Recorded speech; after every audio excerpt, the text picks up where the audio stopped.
Welcome back to this YouTube channel. It's your boy Citizen Qwadjo. If this is the first time you are seeing this face on your screen, can you subscribe, like, share, comment as well, because you know your comments are always welcome on this channel. You know, on this channel I've always said that Africa is not poor.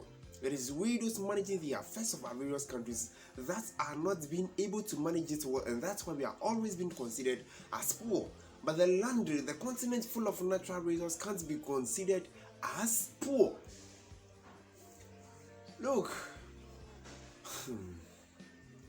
let me continue with my introduction. I've always said that we want to change that perception, that narrative about Africa. We are not poor. Please, we are not poor. We can do it. We have to put in effort. And that's why on this channel, we only talk about developmental issues, things that will change Africa. Those are the things that we talk about on this channel. And last week, I saw something and I was like, oh wow, this is really happening in Ghana.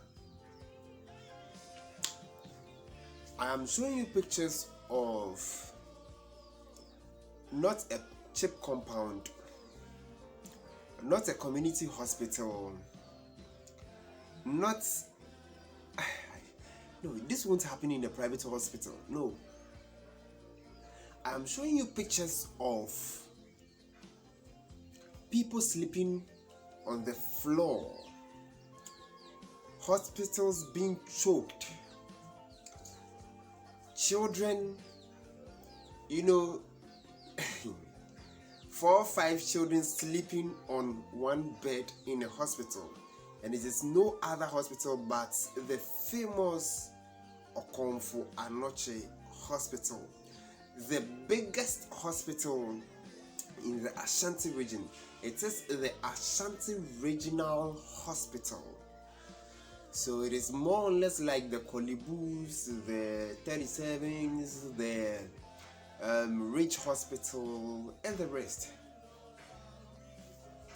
Okomfo Anokye Hospital is God, when will leaders find ways and means to make life better for the ordinary Ghanaian, paying you people with their taxes? When?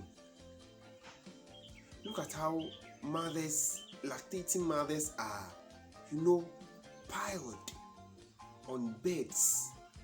They do not have beds over there. There is a shortage of beds in the children's ward, and look at what we are seeing. People who have gone to deliver, and after delivering, they've been piled like sardines in their cans. They are sleeping side by side in the hospital.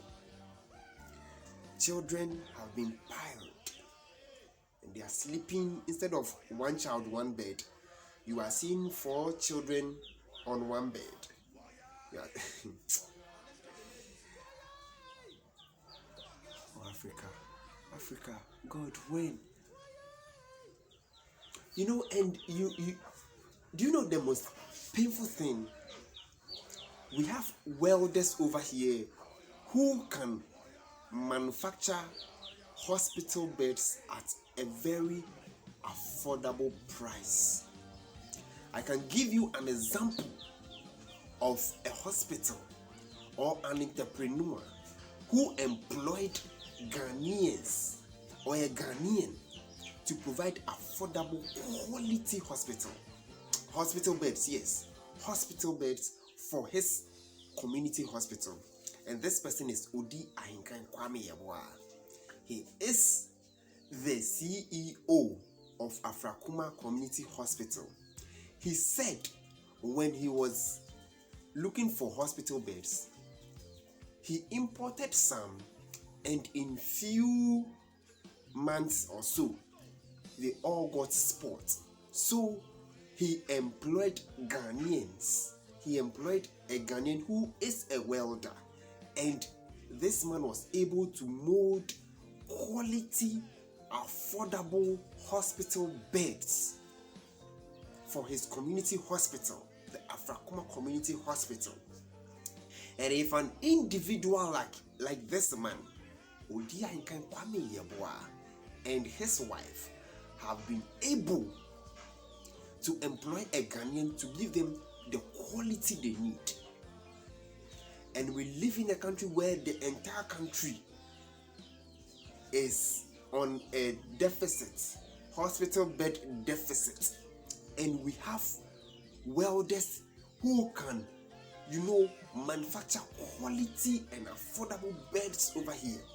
But we are waiting because of someone's greediness, because of someone's 1%, 10% that he or she is going to get. We want to import hospital beds. And since we've not been able to get that money to import hospital beds, you see mothers sleeping on the floors. You see mothers being piled up just like sardines in their cans. You see children, innocent Ghanaian children, they've been piled on beds.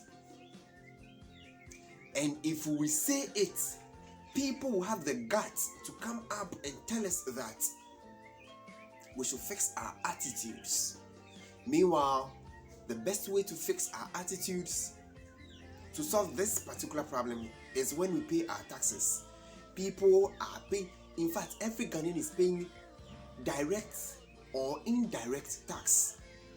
Yes, the majority are paying indirect taxes.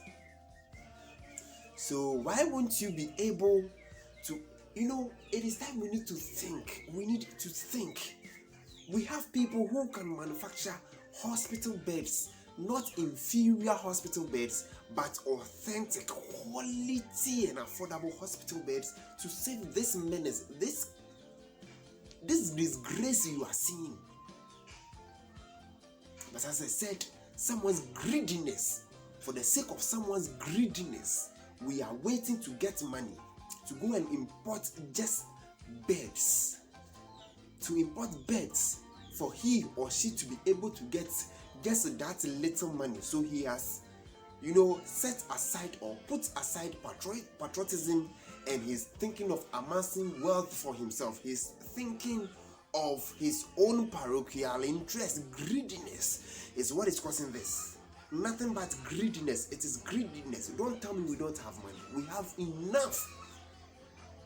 If you should employ or contract Ghanaians who are welders to provide beds at an affordable price, I can bet on my last drop of blood that Ghanaians will do everything humanly possible to give you the quality you are demanding.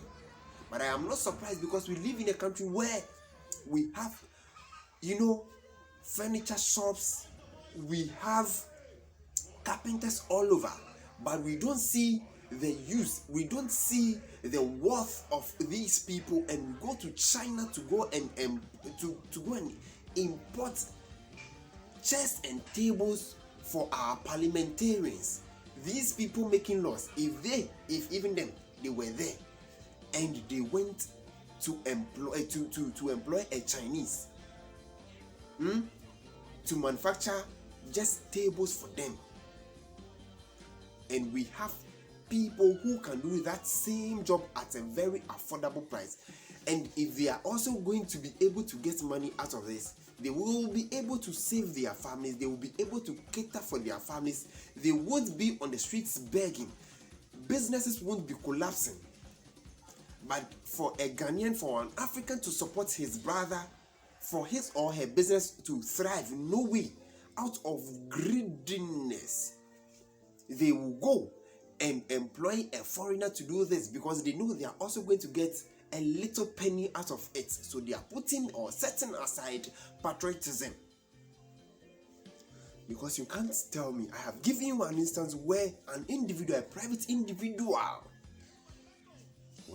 has attested to the fact that we have people living in our communities today who are welders, who can also manufacture this same hospital beds, not inferior. So if Odia Nkan has been able to do this, why do we see people sleeping on the floors today. And he didn't say this in any corner. He said it on Peace FM, the biggest local station in our country. And if we live in a community today where we do not see the need to give our people the opportunity, our people the market to grow their businesses, this is what we are going to see. I said Africa is damn rich because there are problems day in, day out over here. And so if there are problems over here and we can solve the problems over here, that is a bigger market. That is business. That is money coming. But we see every problem as a calamity instead of making wealth. It hurts. If Odiaka have been able to do it, why can't we employ people over here as a government to do this for us?